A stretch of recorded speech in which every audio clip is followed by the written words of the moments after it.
ឲ្យស្គាល់អំពីខែដែលជាភាសាអង់គ្លេសជាមួយនឹងឈុត My Preschool BC ជម្រាបសួរនិងសួស្តីបងប្អូនទាំងអស់គ្នាថ្ងៃនេះវិលត្រឡប់ជាមួយនឹងវីដេអូថ្មីទៀតហើយដែលយើងតាក់ទងជាមួយនឹង15មេរៀននៅក្នុងសៀវភៅ My Preschool BC Book នៅក្នុងឈុតមេរៀនបង្កើតចាអញ្ចឹងថ្ងៃនេះគឺយើងមកដល់មេរៀនទី5ហើយដែលមេរៀនលើកនេះគឺតាក់ទងជាមួយនឹងខែដែលជាភាសាអង់គ្លេសបងដែលខែទាំងអស់ហ្នឹងគឺគេមានដូចជា January February March April May June អីហ្នឹងហើយខែទាំងអស់ហ្នឹងគឺគេមានជារូបភាពតាក់ទងជាមួយនឹង holiday ផ្សេងៗផងដែរអញ្ចឹងកំឡុងពេលដែលបងបង្រៀនអូនតាក់ទងជាមួយនឹងខែហ្នឹងគឺបងអាចបញ្យល់ប្រាប់គាត់ទៅថា January នៅក្នុងខាងបរទេសគឺគេមានធ្លាក់ព្រិលអីផ្សេងអញ្ចឹងណាបងឧទាហរណ៍ថា December គឺគេមាន Christmas October គឺគេមាន Halloween អីផ្សេងអញ្ចឹងណាបងអញ្ចឹងដំបូងឡើយដូចតែពេលរាល់ដងអញ្ចឹងមុនពេលឲ្យពួកគាត់រៀនជាមួយនឹងសកម្មភាពបង្កើតសកម្មភាពផ្សេងនៅលើ My Preschool BC Book នេះគឺបងធ្វើការចូលមកកាន់ folder 2000វីដេអូដែលខាង GoTech យើងបានរៀបចំជូនសិនទៅដែល2000វីដេអូតាក់ទងជាមួយនឹងខែនេះគឺយើងមាននៅក្នុង folder របស់ Chuchu ហើយនៅ Smile and Learn អញ្ចឹងនៅក្នុង Chuchu នេះនៅពេលដែលបងចូលនៅក្នុង folder Chuchu បងធ្វើការ search ពាក្យដាក់ថាម៉ាន់វានឹងចេញហើយក្នុងវីដេអូថាតាក់ទងជាមួយនឹងខែអញ្ចឹងណាបងអញ្ចឹងបងអាចចូលទៅបងធ្វើការឲ្យអូនមើលវីដេអូនឹងមកចប់សិនទៅចាំយើងមករៀនជាមួយនឹងសៀវភៅ My Preschool BC Book នេះហើយសម្រាប់អូនរៀងទូចបងអាចចូល folder Chuchu បានបើសិនអូនរៀងធំបងអាចចូលជាមួយនឹង folder របស់ Smile and Learn បានដែល Chuchu វាភាគច្រើនតាក់ទងជាមួយនឹងបទចម្រៀងសម្រាប់ Smile and Learn ភាគច្រើនគឺតាក់ទងជាមួយនឹងការបង្រៀនផ្ទាល់តែម្ដងបង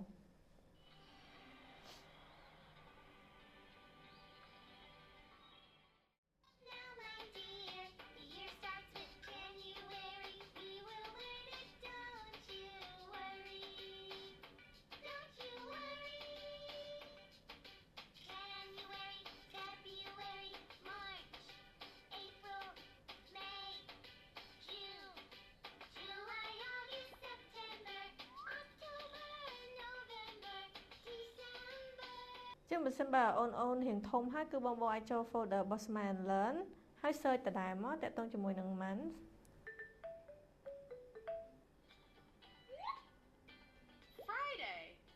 Friday is the 5th day of the week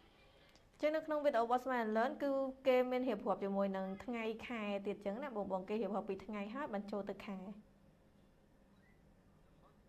ចឹងបន្ទាប់ពីយើងមើលជាមួយនឹងវីដេអូនៅក្នុង2000វីដេអូនឹងហើយបងអាចធ្វើការមកយកជាមួយនឹងកញ្ចប់របស់ខែដែលមាននៅក្នុងប្រអប់ My Preschool BC Book ហ្នឹងមើលបងអាចយកមកហើយធ្វើការបកយកតែរូបនឹងចេញទៅបន្ទាប់មកគឺឲ្យអូនគាត់ធ្វើការយកជាមួយនឹងរូបហ្នឹងមក stick នៅលើសៀវភៅចឹងដូចជា January បងអាចប្រាប់គាត់ទៅថា January ហ្នឹងបកប្រែថាខែមករា February នេះតាក់ទងជាមួយនឹងខែកុម្ភៈ March ខែមីនា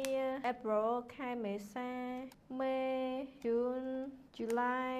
August September October November December អីហ្នឹងគឺបងអាចធ្វើការបង្រៀនគាត់ប្រើបងអាចជួយបកប្រែគាត់ជាភាសាខ្មែរអញ្ចឹងណាបងដើម្បីគាត់ស្គាល់តាំងពីខែជាភាសាអង់គ្លេសហើយស្គាល់តាំងពីខែតាក់ទងជាមួយនឹងខែខ្មែរដែរអញ្ចឹងណាបងហើយនៅពេលដែលបងបិទហើយបងក៏អាចបកចេញបានដូចគ្នាអញ្ចឹងមានន័យថាគាត់មិនលេងតែម្ដងគឺលេងម្ដងទៀតលេងការទេគឺគាត់អាចលេងបានរហូតអញ្ចឹងណាបងគឺជាសៀវភៅ My Preschool BC Book នេះគឺអាច reusable បានចឹងនៅពេលដែលគាត់លេងហើយបងអាចបើកមក select ទៀតមកគឺមាន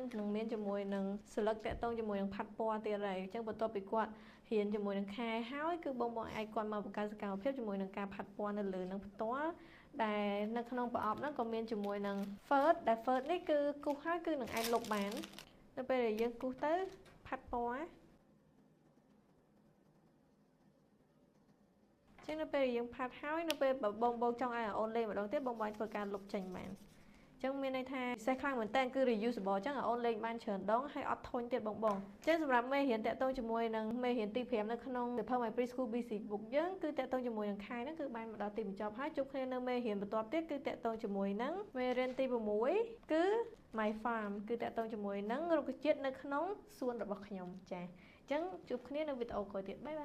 រកការជៀវជាមួយនឹង Fire Tablet ឈុតមើលរៀនបង្កើតជាមួយនឹង My Preschool BC Book ពីខាង GoTech Cambodia យើងគឺបងនឹងទទួលបានជាមួយនឹង Fire Tablet ដែលមានគុណភាពល្អពីខាង Amazon សហរដ្ឋអាមេរិកផ្ទាល់តែម្ដងជាមួយនឹងកញ្ចក់ការពារសម្បកការពារ SD card 2000វីដេអូដែល2000វីដេអូនេះគឺក្មេងៗគាត់អាចទស្សនាបានដោយត្រូវការជាមួយនឹង Wi-Fi ឬក៏អ៊ីនធឺណិតមិនតែប៉ុណ្ណោះណាអត់មានការផ្សាយពាណិជ្ជកម្មទៀតបងពិសេសខ្លាំងមែនតើហើយពួកយើងក៏មានការផ្ដល់ជូនជាមួយនឹងការដំឡើង Play Store ឥតគិតថ្លៃបូករួមជាមួយនឹងកម្មវិធីដែលក្មេងៗគាត់អាចធ្វើការកំសាន្តដោយ offline បានផងដែរអញ្ចឹងពិសេសខ្លាំងមែនតើអត់ត្រូវការ Wi-Fi ដើម្បីទស្សនាវីដេអូហើយទទួលបានជាមួយនឹងការដំឡើង app ឬក៏កម្មវិធីល្អៗសម្រាប់កុមារបន្ថែមទៀតប៉ុន្តែប៉ុណ្ណោះគឺបងទទួលបានជាមួយនឹងឈុត My Preschool BC Book មួយទៀតអញ្ចឹងនៅក្នុង My Preschool BC Book ហ្នឹងគឺបងទទួលបានជាមួយនឹងសៀវភៅ My Preschool នេះដែលមានជាមួយនឹងមេរៀនរហូតដល់15មេរៀនក្មេងៗគាត់អាចរៀនបានមុននឹងបងអាណាព្យាបាលដាក់ពួកគាត់ចូលសាលាឬក៏ចូលថ្នាក់ Preschool អីជាដើមអញ្ចឹងមានថាគាត់អាចរៀនពីផ្ទះបានដែលគាត់អាចធ្វើការទស្សនា 2000 វីដេអូនឹងហើយអាចមករៀនឬក៏បង្កើនសកម្មភាពនៅលើសៀវភៅ My Preschool នេះផ្ទាល់តែម្ដងហើយសកម្មភាពនៅក្នុងហ្នឹងគឺមានច្រើនមែនតើគឺមានជាមួយនឹងកញ្ចប់នេះមួយដែលមានជាមួយនឹង Fur ដែលគាត់អាចធ្វើការគូររូបឬក៏ផាត់ពណ៌អីផ្សេងៗក៏ដូចជា